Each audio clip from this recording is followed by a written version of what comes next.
우리 윤 노무사님이 진짜 바쁘실 텐데 제가 막 시간을 계속 옮겨가지고 미안해요. 아유, 저보다 훨씬 더 바쁘신데. 아니 그러니까 왜 이거 하려고 그러면 자꾸만 이렇게 일이 생기고 그래갖고 네, 요즘엔 이제 뭐 대선 기간이고 또 설 연휴 그러니까요. 지나고 나니까 진짜 의원님 페이스북 보면은 막 여기저기 그러니까 다니시는 게. 내가 후보야 씨. 미친듯이 명절 연휴 내내도 여기 나와서 추경 확대 우리 의원농성단 참여하고 토요일 일요일도 나오고 을지로위원회 추경 확대하라 기자회견 참여하고 네, 이제 하루 종일 모시고 있어요. 명절부터 이번 휴가 엊그제 휴일까지. 명절 잘 보내셨습니까? 명절 잘 보냈는데요. 의미 있게. 가족들과 잘 보내지 못하고 요새 우리 소상공인 자영업자 손실보상에 대해서 이제 추경을 통해서 좀 보상을 해야 될 텐데 추경 액수가 좀 작아요. 네. 14조 물론 큰 금액이지만 320만 명의 우리 소상공인 자영업자들의 어려움을 해소하기에는 좀 부족하고 또 그뿐만이 아니라 이제 노동 쪽도 예산을 추경을 전혀 못 세웠거든요. 특고 프리랜서 그다음에 다양한 플랫폼이라든지 또 우리가 프리랜서처럼 보여지는 문화예술인들 굉장히 어렵고 힘든 시간들을 장기간 버티고 있어요. 그래서 이분들에게 조금이라도 우리가 지원을 해야 되지 않겠나. 그게 보통 고용노동부에서도 편성을 해야 되거든요. 지금 추경 확대가 무엇보다도 중요하다 싶어가지고 국회 본청 앞에서 우리 뜻있는 의원들 특히 초선을 중심으로 해서 지금 농성 그리고 홍남기 부총리의 지금 그 언행 지난번 예결위에서 말도 안 되는 얘기를 하잖아요. 여야가 합의해도 추경 증액은 반대한다. 동의할 수 없다. 언제부터 공무원들이 국회를 쥐락 펴락했는지 참 모르겠는데요. 재정 편성권을 갖고 있다라고 그래서 국민들 세금을 자기 마음대로 하는 게 본인의 권한이라고 생각하는 건 매우 큰 착각이고요. 그래서 지금 이 타이밍에 우리 문재인 대통령께서 결단을 해주셔야 될 타이밍이다. 그런 생각을 가지고 기자회견과 농성을 하느라고 명절 연휴 그리고 어제 그제 휴일 동안도 열심히 뛰었습니다. 보통 정부를 상대로 한 이런 국회의원들이 투쟁을 하는 것들은 야당 국회의원들이 많이 하는데 이 여당 국회의원들이 하는 모습은 되게 신선한데요? 야당 국회의원들은 좀 투쟁을 잘 못하시는 것 같고요. 많이 부족합니다. 그렇게 하시면 안 돼요. 조금 더 국민들의 삶에 집중하셔야 되는데 현장 얘기를 평상시에 자주 많이 안 듣게 되면 절실함이 떨어지는 것 같아요. 그런 투쟁을 해본 경험이 많이 없어서 그러지 않을까라는 생각이 네. 드는데요. 저는 많이 해봤죠. 전문이시잖아요. 네, 전문입니다. 그러나 국회에서는 되도록이면은 대화를 통해서 정치라는 게 총성 없는 전쟁이라고 하는데 전쟁을 승리로 이끌기 위한 협상 이제 이런 것들 굉장히 중요한 것 같아서 이게 여당이니까 좀 참고 여당이니까 양보하고 이런 게 국회 안에 있는 것 같아요. 그런 관행 우리가 참을 게 따로 있지 국민의 삶을 담보로 하고 참아서는 안 된다라고 생각하고 있습니다. 그리고 설 연휴 앞뒤로 해가지고 대선 후보 TV 토론 관련된 뉴스들이 계속 나왔었어요. 그래서 설 연휴에 양자 토론을 하기로 했다가 또 그게 불발이 되고 그 다음에 이제 결국에 설 연휴 지난 다음에 2월 3일에 사자 후보가 다 모여서 TV 토론을 진행을 했었는데 보시고 난 다음에 소감을 딱 한마디로 정의한다라면 어떠셨어요?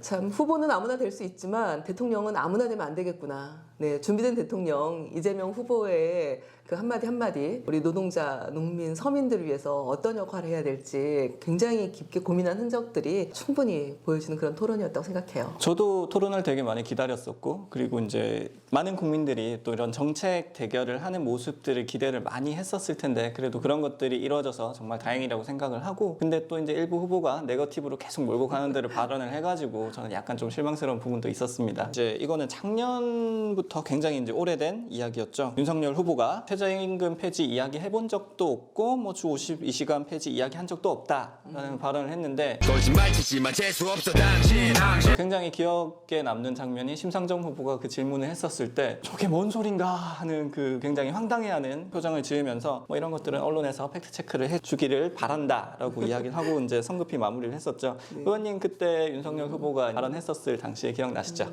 네, 참 연기력이 굉장히 뛰어나시다 그런 생각이 듭니다. 분명히 중소기업을 포함해서 재계에 가서 하는 얘기와 그다음에 그렇게 토론회 전체 국민들이 보는 앞에서 하는 얘기는 확실히 다르다는 생각이 들고요. 우리 청년들한테 기업 상황이나 그 산업의 특성상 필요하면 120시간 노동 뭐 가능한 거 아니냐고 분명히 얘기한 거 아닙니까? 120시간 노동은 불가능합니다. 그렇게 해서 IT 쪽에 일하고 있는 청년 노동자들이 돌연사 급사하는 거죠. 그렇게 일하다가. 그래서 인간은 기계가 아닙니다. 기계가 아니기 때문에 쉴 시간이 보장이 돼야 되는 거고요. 충분히 쉬어야 생산성도 올라가고 창의력도 발휘가 되는 겁니다. 그래서 과거 18세기식의 그런 발언들, 그런 생각들에 대해서 대해서 좀 재밌더라고요. 예, 이미 뭐 여러 가지 그 언론을 통해서 팩트 체크를 지금 하고 있을 텐데 지도자라면은 일관성이 있어야 된다고 생각합니다. 본인이 생각하는 게 그러면은 그렇게 쭉 밀고 나가시고 그걸 동의하시는 분들이 표를 얻으시면 되는 거고, 그런 부분에 대해서 국민들이 이건 아니지 않나. 선발 노동은 아프리카에서 하는 거고 필요하면 120시간 노동도 할 수 있는 거고, 이제는 우리 국민들이 그런 18세기식 그런 생각을 갖고 있는 사람은 없습니다.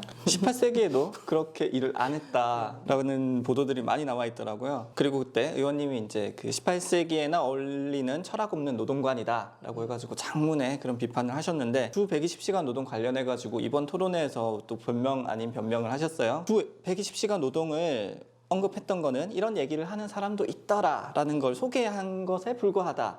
그리고 뭐 대기업은 주 52시간 일을 해도 작은 기업들은 보호해야 한다는 차원에서 했던 말이다라고 하는데, 항상 보면은 기업들을 보호해야 한다, 그런 마인드를 가지고 항상 이야기를 하는 것 같아요, 윤 후보가. 그거는 정말 현장을 모르는 그런 생각들이에요. 시간의 근로를 해본 사람들, 저도 현장에서 간호사로 오랫동안 근무를 하면서 바쁘니까 시간의 근로를 하는 겁니다. 이미 근무한 8시간을 무지하게 바쁘게 뭐 식사도 못하고 뭐 온종일 뛰어다니면서 일했는데, 그거 플러스 알파로 또 추가로 시간의 근로를 하라는 것은 사실 인간의 노동력의 한계에 도전하는 거거든요. 일을 해본 사람들은 압니다. 그래서 시간의 근로라는 게 나에게 어떤 의미가 있는지. 요새 청년 노동자들한테 임금 더 줄 테니까 시간의 근로 좀 하세요, 그런 직장 좋은 직장이라고 생각할까요? 전 네, 절대. 네, 네버.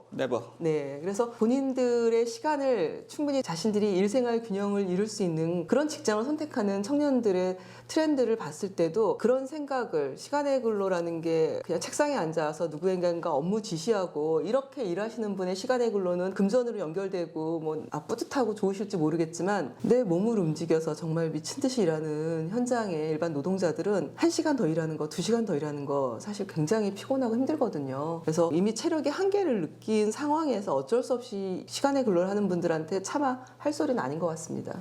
윤석열 후보가 작년 11월 30일에 그 청주에 있는 2차 전지 업체 방문해가지고 그 이야기하면서 중소기업의 경영 현실을 모르고 탁상 공론으로 만든 정책이고 그 정책을 폐지하겠다라고 했고, 당사자들의 의견을 청취하지 않고 그런 법을 만들었다라고 이야기를 했었어요. 근데 국회에서 우리가 입법 과정을 거칠 때 당사자들의 의견을 청취하지 않나요?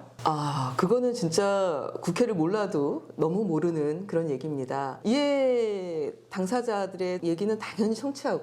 공식적으로는 공청회를 하기도 하지만, 이미 그 이전에 토론회라든지 간담회라든지 다양한 방법을 통해서 충분히 노동자나 기업에, 또 기업을 대표하는 뭐 경총이든 대한상이든 뭐 다 그 얘기를 들어보고요. 또 반대가 있기 때문에 이 법이 통과되는데 상당 시간 오래 걸렸던 겁니다. 이거랑 비슷한 내용의 법안들이 이미 이 법 통과되기 4년 전, 그리고 그 이전에도 논의가 됐는데 어쨌든 작은 이견이라든지 차이가 있어서 반대가 되고 안 되고 그랬고, 그리고 또 아시겠지만 중소기업이나 이제 이런 쪽들은 유예를 해줍니다. 유예를 3년이면 3년, 5년이면 5년 이렇게 유예를 해가지고 준비할 시간을 줬어요. 그리고 또 노동부 지원도 있었고요. 그리고 컨설팅도 해주고, 그리고 결국은 노동부에서 실태조사를 해서 이 중소기업에 물어봤더니 중소기업들이 거의 뭐 한 80% 가까이 우리 이거 이제 50시간 도입돼도 우리가 할 수 있다, 이렇게 응답을 했습니다. 그런데 갑자기 작은 뭐 어려움을 호소한다라고 해서 그게 마치 전부인 것이냐, 이렇게 침소봉대해갖고 이게 뭐 한 당의 대통령 후보라는 분께서 그렇게 전체를 마치 힘들어서 더 이상 못하겠다 이렇게 얘기하는 거는 굉장히 말이 안 되는 얘기고 어불성설입니다.